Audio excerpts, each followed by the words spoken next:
आणि दानवेंचं आणि एकनाथ शिंदेचं अतिशय चांगलं आहे आतनं, हे सुद्धा आता स्पष्ट होत आलेलं आहे.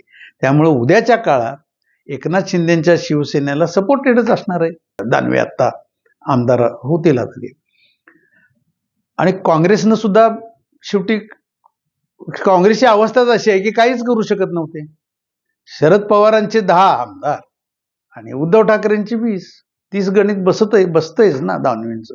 एकनाथ शिंदेचाच उमेदवार आला असता तरच अवघड होतं आणि त्याने तर दानवे आल्यामुळं विषय तिथं थंड पडला.